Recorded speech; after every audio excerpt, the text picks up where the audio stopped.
Welcome to नमिता's creation. प्रकृति आमको विभिन्न प्रकार सीजनल फूड देइछि, वेजिटेबल देइछि। आमे सबु सीजन रे जो जो वेजिटेबल अछि ताकू खाइबा निहाती दरकार, किंतु पिला माने सबु पनीपरिया खाइबा को इच्छा करंतनी। आज मु एई जो स्नेक गॉड बा छचिंद्रा जो गोटे रेसिपी आपन संगे शेयर करबा को जाउछि। ए आ ना सुनले तो पिला माने नाक टेकिबे, किंतु मु आज जो प्रणाली रे करूछि मो शैली रे जदि एमती तरकारी करिवे तले पिला कोन बड़ लोक भी मागी मागी करी खाइबे। तेबे आसंतु स्टार्ट करिबा। सेति पई मु एमती छचिंद्रा दुटा नेइछि, गोटे आलू नेइछि, मसला पे अदा अल्प किछि नेबी, रसुण पियाज गोटे, टमाटो दुटा नेइछि तार प्यूरी करिवि, कंचा लंका देइकरी एई मसलाटा बाटिबी, किछि चिना बादाम आकु मु पानी रे बतुरेई देबी। 10-15 मिनिट पर ताकु मु ग्राइंड करिवि। एतिकी सामग्री रे मोर रेसिपीटा हबो।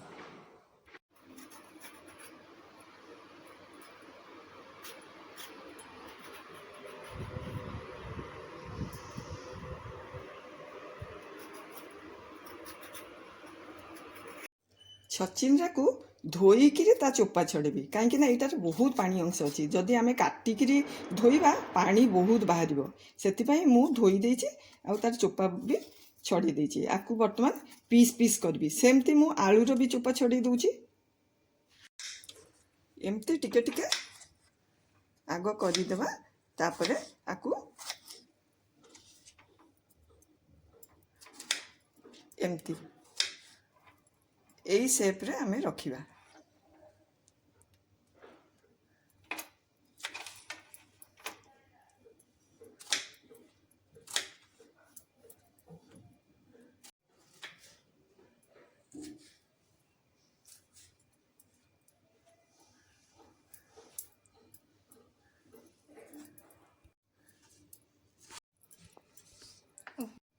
आलू को भी एमती हमें छोट छोट काटी देबा, कहीं ना यही आमर छचिंद्रा शीघ्र सीझीज, आलू टिके टाइम लगे से मु छोट खंड करुँची। बस एतिकी आलू।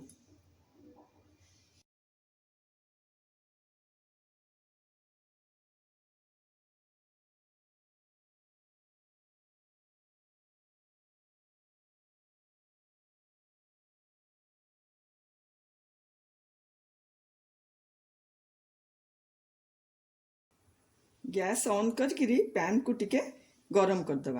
आउे 1 टेबल स्पून ऑयल पकेबा।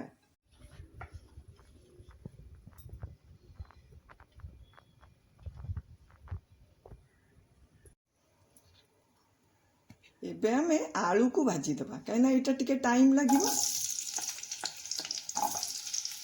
सीझीबा पई।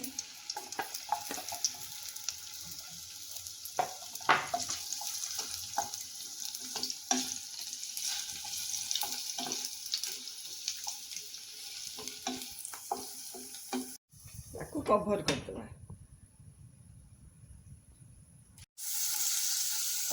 आलूर आमर चेंज हो गलानी कलरटा। आपको टिके लो मीडियम फ्लेम रे आउ टिके भाजी दबा।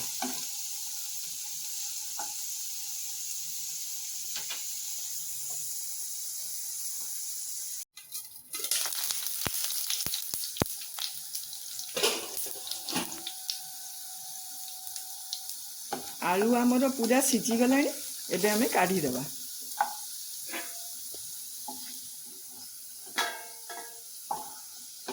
छचिंद्रा को भाजी देबा, कहीं छचिंद्रा रे पानी बहुत बाहर।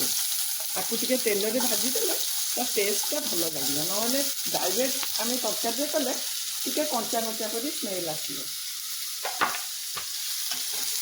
आपको हाई फ्लेम रे टिके भाजीबा।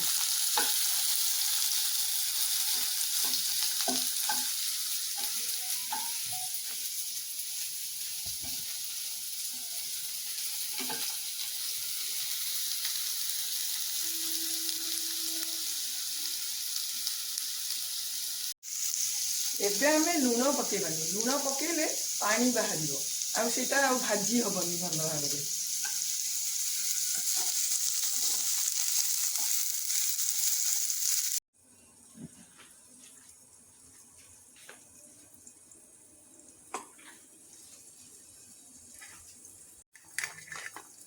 एबे मु जो बादाम को बतुरेई देइथिली ताकू ग्राइंड करके तार गोटे मसला तैयारी करबा ता संगे मो पाखरे किछि नड़िया थिला मु नड़िया को भी पकाउछि एटा ऑप्शनल आपण माने नड़िया थिले पकेबे नले स्किप करि परिबे नड़िया और बादाम रो पेस्ट पकेले एई तरकारी रे टेस्टटा बहुत बढ़िया लगे आउ ताकू छतु कण मांस भी चुबी ये बीट करिवो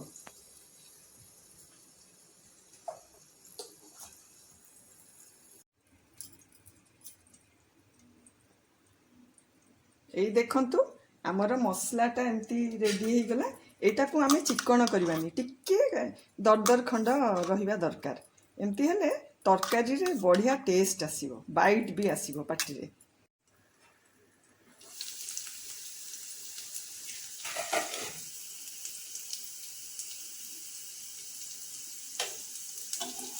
हमर छचिंद्रा भी पूरा भाजी हो गलानी आकु हमें प्लेट रे काढी देबा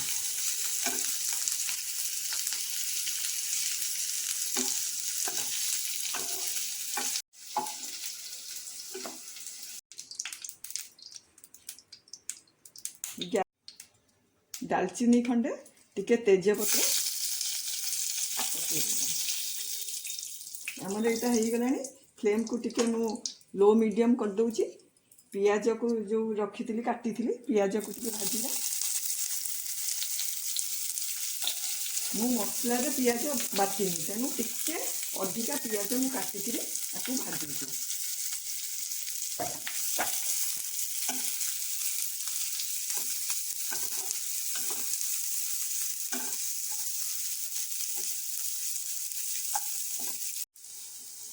आमर पियाज भी भाजी हो गला आपको बेसी ब्राउन करवानी आ सांगे आमे मसला कषिबा मु जो अदा रसुण और कंचा लंका नहीं थी तार भी पेस्ट बनी देछि अदा रसुण रो पेस्ट आधे पकेकी टिके भाजिया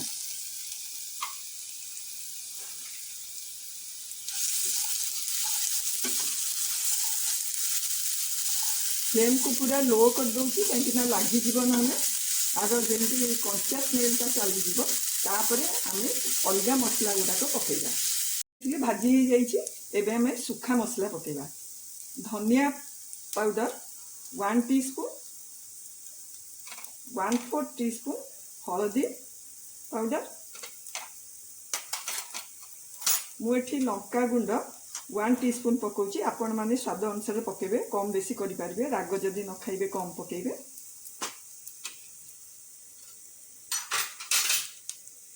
आकु सब भल भाबे टिके मिसेई दबा जेहेतु मु सुखा पाउडर पकेइली टिके पानी देले सेटा भल भाबे भाजी जीवो नहले पोड़ी जीवो गोटे टेबल स्पून पानी पकेइची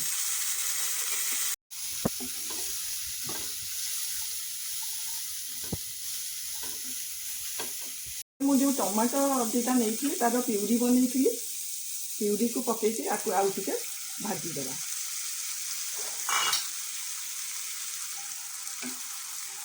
फ्लेम को मु सब बेले मीडियम लो मीडियम रखी ना लगिज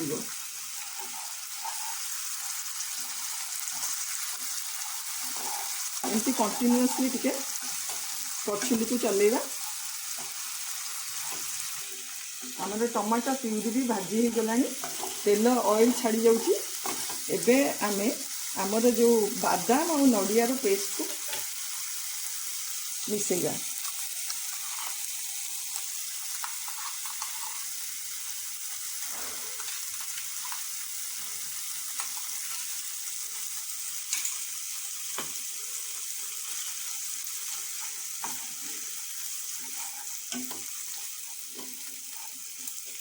फ्लेम को टिके बढ़ी दबा एटा टिके जमती भाजी हो लुण पकेबा आमे तो लुण प्रथम रु पकेइनु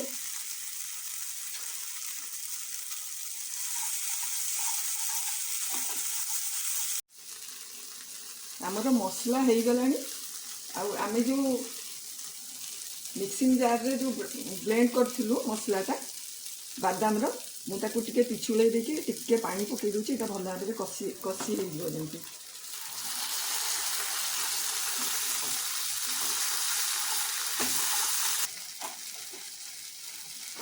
एबे मु 1/4 टीस्पून गरम मसला पकाउची।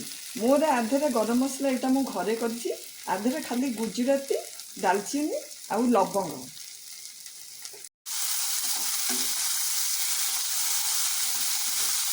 पूरा पूरी हो जाइए पैन रू भी छाड़ी आसलानी। एबे आमे जो भाजी थिलु छचिंद्रा और आलू पकईकि ताकू मिसेइबा। भल भाव में टिके कषिदेबा 1 मिनिट।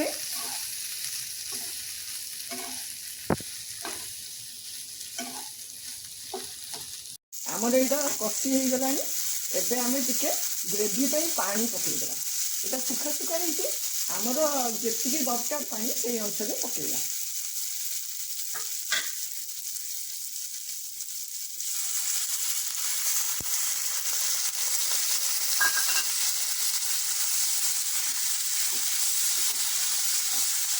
आपको 2 मिनिट कभर करके छाड़ीदेवा। आउ फ्लेम टाक मु लो मीडियम करछि। मसलाटा भल भाव ता संगे मिसीज।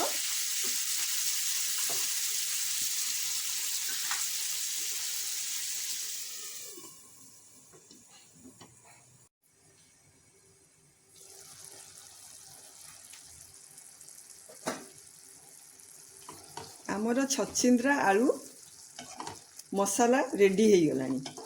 देखंतु केते सुंदर देखा जाउची। आ बास्ना भी बहुत बढ़िया होउची। आपण आकु निश्चय करंतु। आकु भात रुटी संगे एंजॉय करंतु।